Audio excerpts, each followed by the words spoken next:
नमस्कार, welcome to second innings of life. 50+ नंतर चालणं म्हणजे फक्त वजन कमी करण्यासाठी नसतं, ती आपल्या उरलेल्या आयुष्याची तयारी असते. या वयात दिवसातून निदान 30 मिनिटे तरी वॉकिंग केलेच पाहिजे. आमच्या घरात वॉकिंग फक्त व्यायाम नाही, ती एक सवय आहे, एक शिस्त आहे. माझे मिस्टर रोज जवळजवळ 7 किलोमीटर चालतात. तरीही सुरुवातीला आमच्या काही चुका झाल्या. त्या चुका आज तुम्हाला सांगणार आहे की जेणेकरून तुमची सेकंड इनिंग्ज अधिक मजबूत होईल आणि या चुका तुम्ही टाळू शकाल.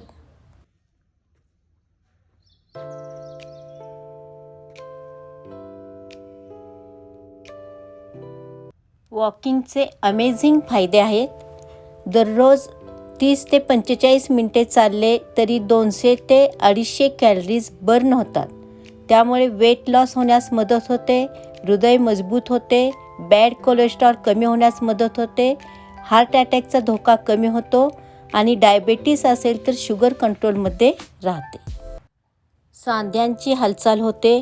50+ नंतर मसल लॉस कमी होण्यास मदत होते, सार्कोपेनिया होण्याचा धोका कमी होतो आणि सगळ्यात महत्त्वाचं म्हणजे मन हलकं होतं, ताण कमी होतो, विचार शांत होतात.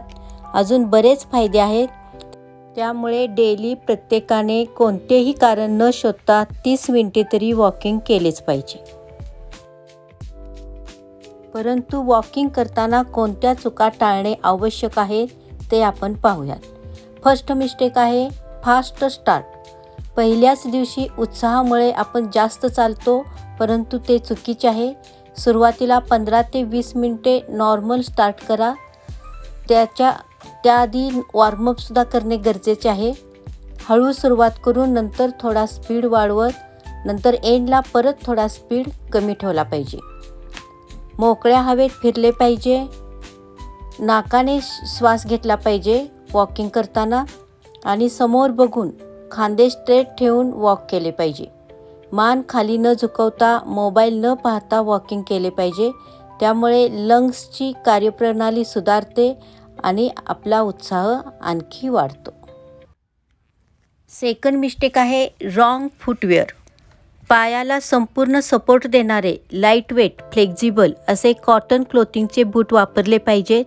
अनकम्फर्टेबल शूज किंवा चप्पल वापरल्यामुळे गुडघे, कंबर दुखण्याचा त्रास होतो.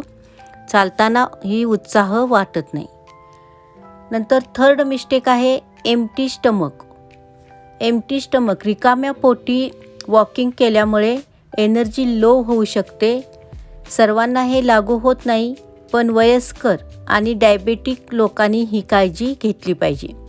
वॉकिंगला जाण्यापूर्वी 10 ते 15 मिनिटे आधी पाणी प्या.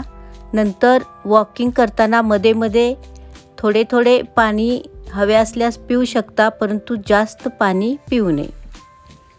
आणि हेही लक्षात ठेवा की दिवसातून आपणाला 2 ते 3 लिटर पाणी पिलेच पाहिजे. त्यामुळे शरीर हायड्रेटेड राहते. त्यानंतर फोर्थ मिस्टेक आहे नो स्ट्रेच. वॉकिंग करून आल्यानंतर लगेच बसू नका किंवा लगेच आपल्या कामालाही लागू नका. त्यामुळे शरीरावर ताण जाणवतो. 5 ते 10 मिनिटे रिलॅक्सिंग असे स्ट्रेच करू शकता. थोडी रेस्ट घ्या आणि नंतर मगच काम चालू करा. आणि फिफ्थ मिस्टेक आहे लो कन्सिस्टन्सी. ही खूप महत्त्वाची मिस्टेक आहे.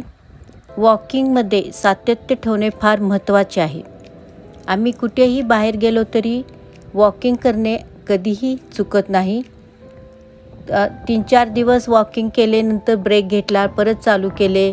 याप्रमाणे जर सातत्य नसेल तर वॉकिंगचे फायदे होत नाहीत आणि जर तुम्ही कंटिन्यू वॉकिंग करत राहिलात तर त्याची जादू तुम्हाला समजून येते. त्यामुळे वॉकिंगमध्ये सातत्य ठेवलेच पाहिजे.